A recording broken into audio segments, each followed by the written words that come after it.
Yep, you go ahead and do what you have to do. I'll be fine. Alone, but fine. In a cabin straight from a horror movie.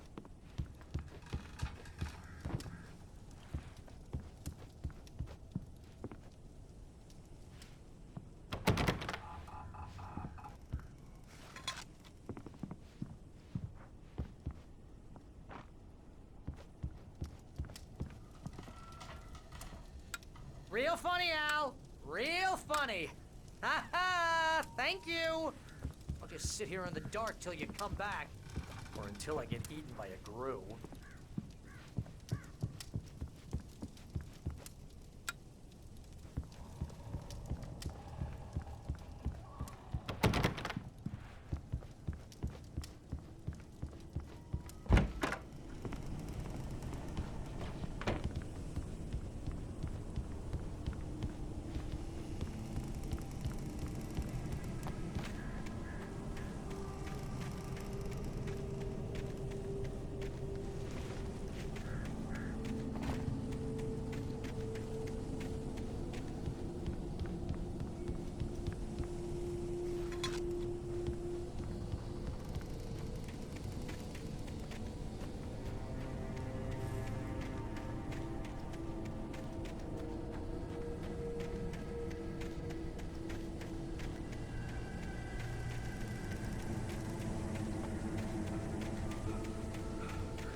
I'll hold down the fort.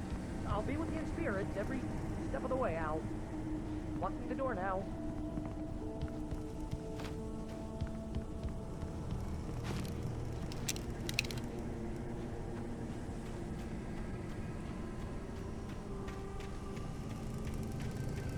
I knew I should have gone to the cops.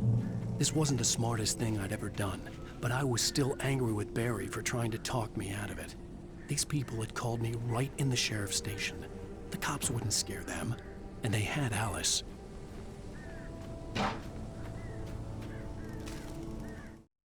Barry had never gotten along with Alice, but he knew Alan loved her with an almost frightening intensity.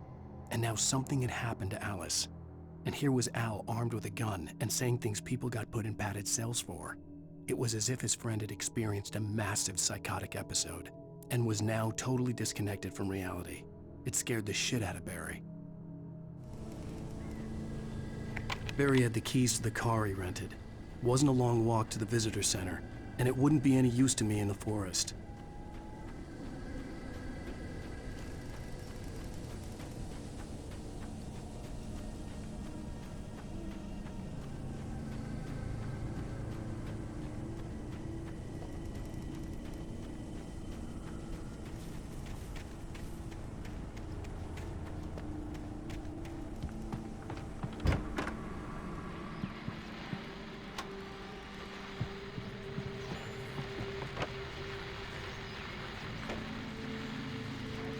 Welcome back to the show, folks. As promised, our very own Dr. Nelson has just parked his rear end in the studio. Doc, what's your Deerfest plan like? My plan? You make it sound a lot more organized than I ever seem to manage.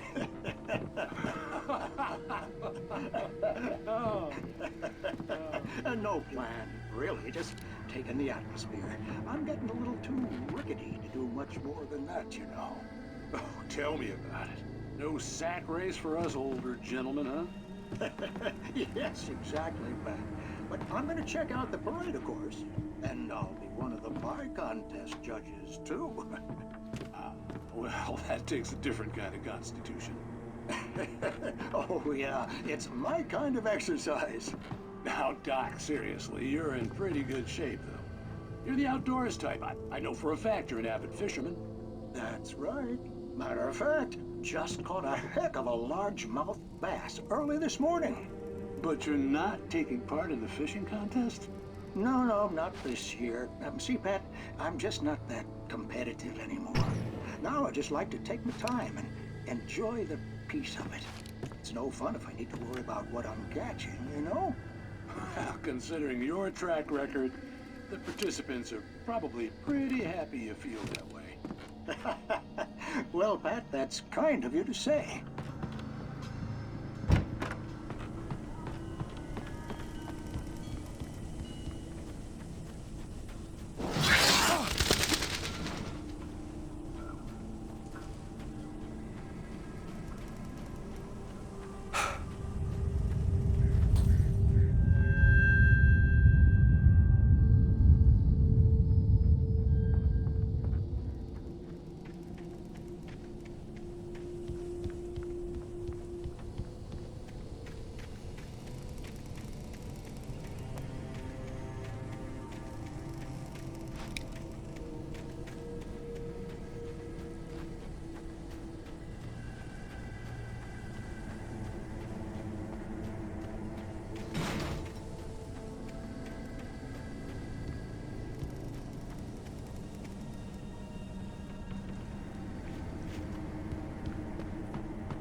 punishment.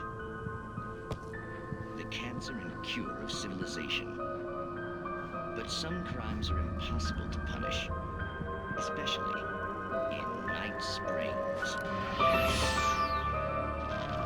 Tonight's episode, The Man in the Mirror.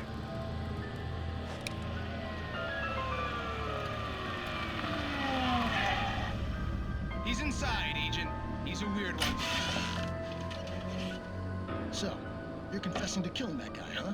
Why? Had it coming? Yeah, but why would you do that? I mean, you're a nice guy. Normal. Took a kid to a soccer game. So how come at the game, you pick a guy and, quoting from the arresting officer's report here, assault the victim's head area repeatedly with the weapon of choice being a pair of bare fists? Wow, that sentence really flows, huh? Maybe you're not the literary type. Okay, so you mess him up. But why? Who was that guy? We couldn't ID him. Why would a guy like you do him like that? I didn't like his face? Well, you must have hated it, because you really went to town there. I mean, there's no way to tell what he looked like. No ID on him either. That must be difficult. But then we ran the fingerprints. Got a match. Your prints. Identical. Huh, how about that? Your son said you were wearing a white shirt when you took him to the game. The white shirt is on the dead guy. It's plenty red now. You won't get away with this. Do you really think that's in any way relevant to me? I had plenty of time to talk to my boy before the cops arrived, you know? He won't stop screaming, am I right? You think he's ever gonna be okay? I left my mark. Believe me. You bastard. What? You gonna shoot me? What's the point? I'm going to prison. You got me. I don't understand any of this. And you never will. Don't worry. Maybe you'll see me again, Agent. Maybe in the mirror.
Rose knew that Rusty was in love with her, and she liked him too.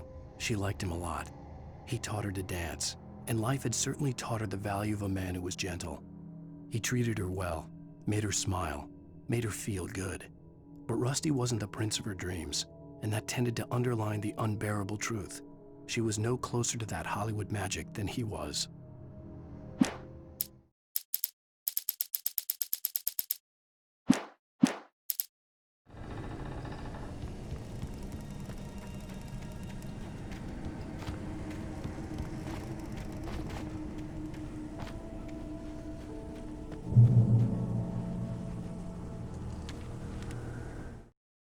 The air in the visitor center was heavy with an awful smell, as if some rotten drowned thing had crawled up from its grave.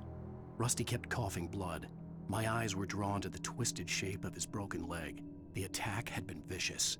Max whined in his cage. Rusty's eyes were wild with fear and terror. He gasped. "Mr. Wake, it happened just the way it was on that page."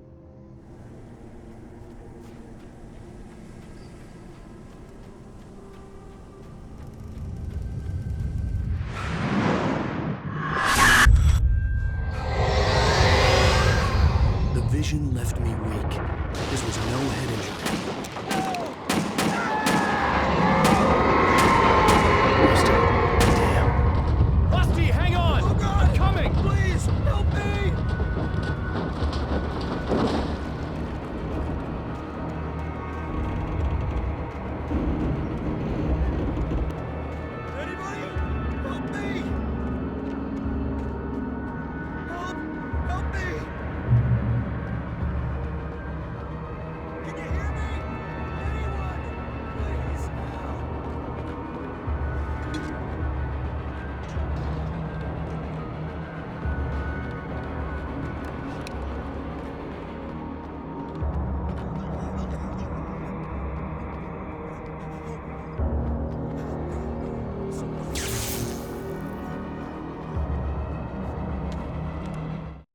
The visitor center was sturdy, but the impact turned the front of the building into splinters.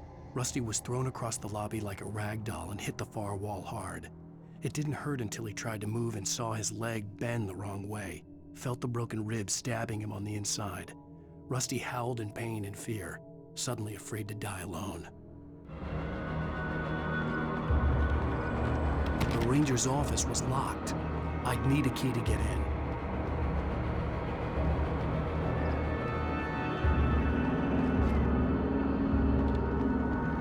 Hello? Back here! I'm back here! Hey, please help me!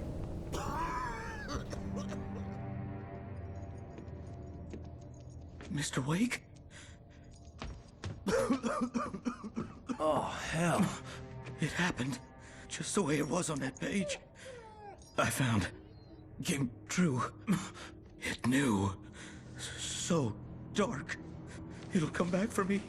You must. The lights. In the office. I have the key. Okay, Rusty. Hang on. I'll be right back. Whatever did this couldn't be far. Rusty had found a page from the manuscript. It would help me understand what had happened.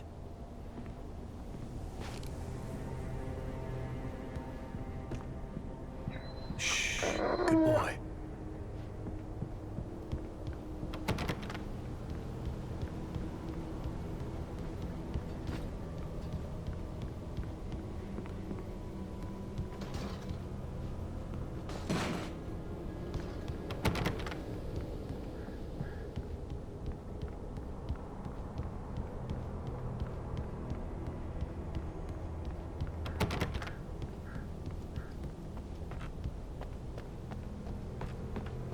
The only way to make sure that Rusty was safe was to get the power running and the lights back on. The gate to Lover's Peak was locked.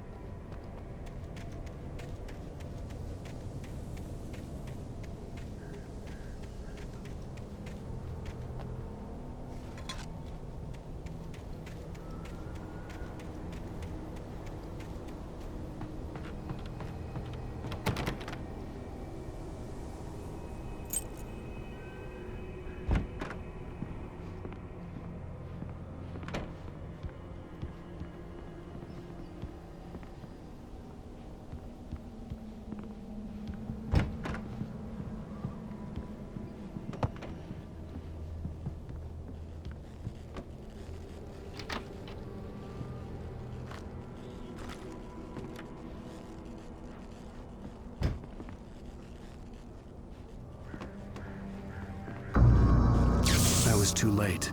Someone had destroyed the circuit breaker. There was no way to get the lights back on.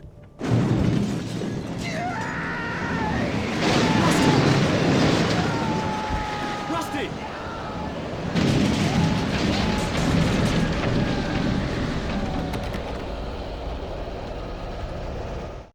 At the last instant, I changed direction and threw myself down. The axe splintered the trunk of a tree. I stumbled into the pool of bright light. My lungs burned. I was too exhausted to move. I tensed as I waited for the killing blow, but it never came. I raised my head. Nothing moved in the darkness beyond. For the moment, bathed in the cold light, I was safe.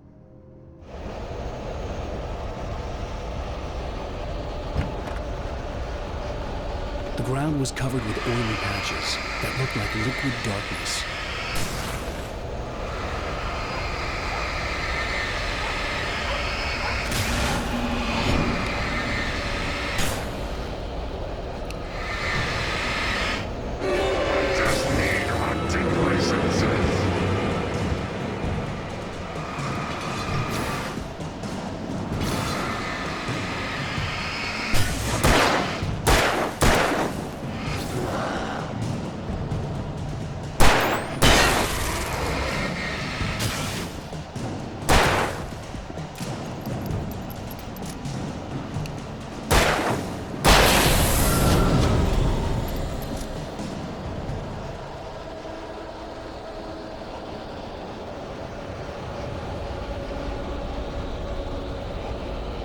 Something had torn a mammoth-sized hole in the wall.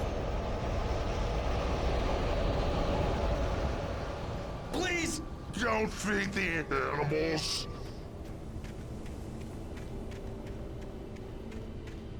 Fishing! For those visitors who purchase a park fishing license, obey the park ranger's instructions. Get off! Rusty, no! Never approach closer than 100 yards. Two bears and wolves never approach any other wildlife closer than 25 yards. Us babies. Never leave your pet unattended. It is against the law to remove any natural objects or historical artifacts from the park.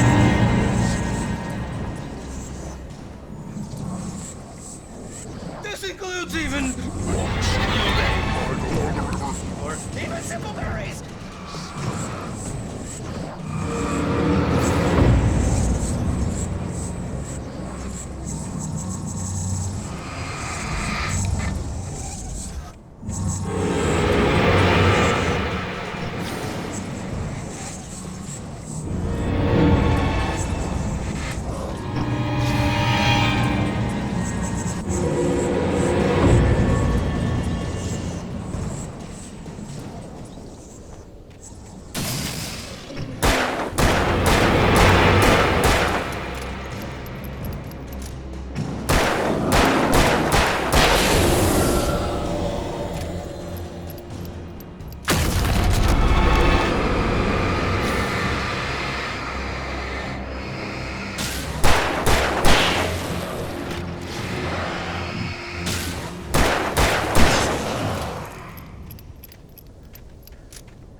Forget about it, Barry. It's just me going crazy.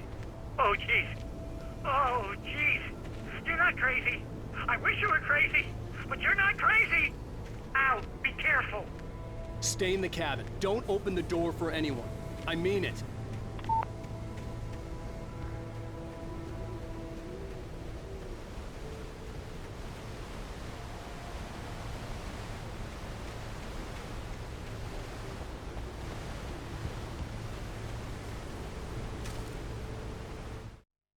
In that last instant of consciousness, Rusty thought about Rose. He was older than she was. Rose was barely out of her teens, but she made him feel young and forget what a train wreck his long-dead marriage had been. He still wore the ring. He'd been waiting for her to tell him to take it off. Now she never would.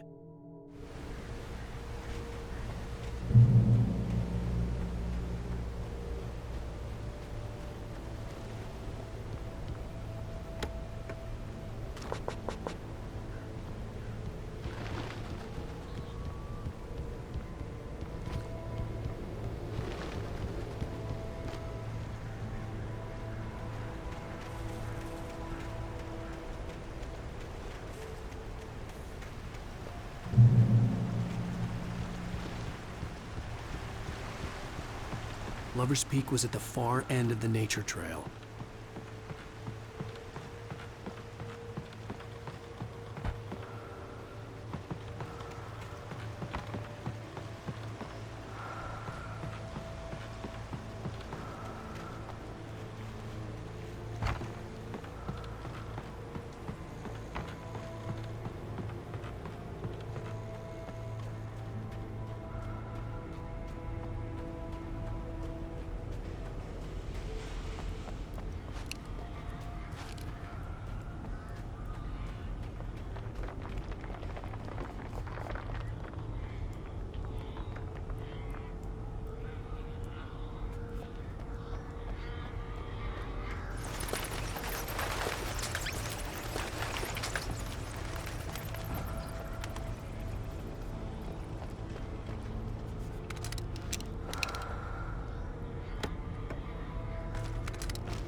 Nobody in Bright Falls seemed to know where Al was, but Rose, the waitress at the diner, had seen him. From what Barry could tell, Al pretty much fell off the face of the earth when he left the diner. Rose was just the kind of fan that Al hated, but she really tried to help. She was smart too, knew a lot about what was going on in the town, knew a lot about Al, even knew who Barry was. Barry liked her. That was no big surprise. When it came to women, Barry and Al rarely saw eye to eye.